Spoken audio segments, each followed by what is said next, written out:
તો આ તરફ રાજકોટમાં ઓપરેશન સિંદૂર બાદ રાજકોટમાં જે છે ત્રિરંગા યાત્રાનું આયોજન કરાયું હતું। રાજકોટ શહેરના બહુમાળી ભવન ચોક ખાતેથી ત્રિરંગા યાત્રાનું આયોજન કરાયું। મોટી સંખ્યામાં રાજકોટવાસીઓ ત્રિરંગા યાત્રામાં જોડાયા હતા। રાષ્ટ્રધ્વજ અને ઢોલ નગારા સાથે યોજાઈ ત્રિરંગા યાત્રા। પૂર્વ મુખ્યમંત્રી વિજય રૂપાણી, પૂર્વ રાજ્યપાલ વજુભાઈ વાળા, સાંસદ પરસોત્તમ રૂપાલા સહિતના નેતાઓ ત્રિરંગા યાત્રામાં જોડાયા। ઓપરેશન સિંદૂરની સાથે સમગ્ર રાષ્ટ્ર હોવાનો એક જ સૂર અહીંયા વ્યાપ્યો હતો।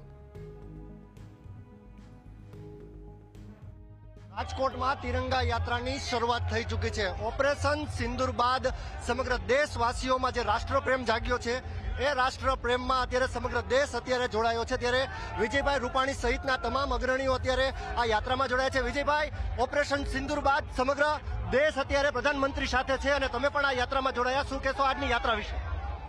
આજે રાજકોટમાં તિરંગા યાત્રા નીકળી છે।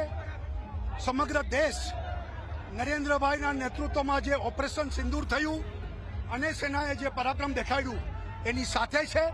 આવનારા દિવસોમાં આતંકવાદીઓનો ખાત્મો અને પાકિસ્તાન જો જરૂર પડે તો પાકિસ્તાનને પણ જડબાતોડ જવાબ આપવો, આ પ્રકારની જે વડાપ્રધાનની દ્રઢ શક્તિ ઈચ્છા છે એમાં દેશભક્તિનો માહોલ ઉભો થયો છે। ધર્મ, જાતિ, જ્ઞાતિ, પ્રાંત, ભાષા બધું છોડીને બધા એક સાથે ભારત માતાની સાથે, ભારતની સેના સાથે, નરેન્દ્ર મોદી સાથે છે। સેનાએ પાકિસ્તાનના તમામ જૂઠાણાઓનો પણ પર્દાફાશ કર્યો છે। તો દેખાય આવ્યું છે પાકિસ્તાનની ખો ભૂલાવી દીધી છે। હજી તો એ અંગડાઈ है, આગે ફિર લડાઈ है।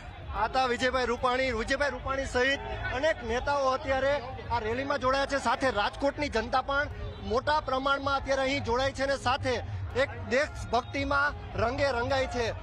વાત કરીએ અન્ય પણ લોકો સાથે, જે રીતે ઓપરેશન સિંદૂરની વાત કરવામાં આવે, મહિલાઓ પણ મોટી સંખ્યામાં જોડાય છે। એક અનોખો રાષ્ટ્રપ્રેમ। આજે ખૂબ એક આનંદનો માહોલ છે કે જે ઓપરેશન સિંદૂર જે ભારત માટે ગૌરવની વાત છે, ત્યારે આજે મહિલાઓ પણ પોતાના ઘરમાંથી બહાર નીકળી અને આ ઓપરેશન સિંદૂરના જે સૈનિકો છે જેને આજે ખૂબ રાષ્ટ્રને બહુ સન્માન આપ્યું છે, એવા લોકો માટે થઈને, એવા સૈનિકો માટે થઈને એમણે આજે એમને વધાવવા માટે, એમને બળ પૂરું કરવા માટે થઈને આજે રાજકોટમાંથી પણ વિશાળ સંખ્યામાં મહિલાઓ જોડાય છે।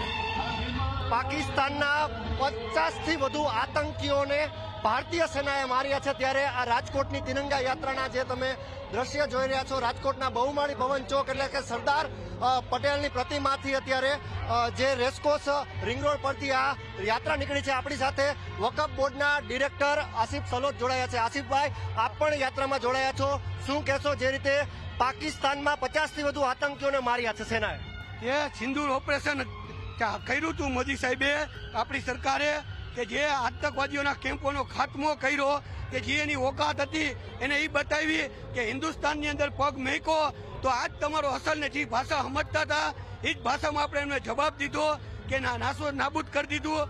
આજ એને દુઆ લગાડવી પડી બીજા દેશ એના બાપો પાસે કે બચાવો ભારતને, કે એને મોતનો તાંડમ જે દેખાડવાનો હતો એ દેખાડી દીધો મોદી સરકારે। જે રીતે વકફ બોર્ડના ડિરેક્ટરે ન્યૂઝ કેપિટલ સાથે વાત કરી, સ્પષ્ટ એમનું કહેવું છે કે મુસ્લિમ સમાજ પણ પ્રધાનમંત્રી મોદીની સાથે છે, એટલે કે જે વતનમાં રહી છે તે વતનની વફાદારી ખૂબ જ જરૂરી છે। હાલ અત્યારે મોટી સંખ્યામાં તિરંગા યાત્રામાં દેશભક્તો જોડાયા છે। ત્યારે આ તિરંગા યાત્રામાં સર્વે લોકોનો એક જ સૂર છે કે કોઈ પણ સ્થિતિ હશે અમે દેશની સાથે રહીશું।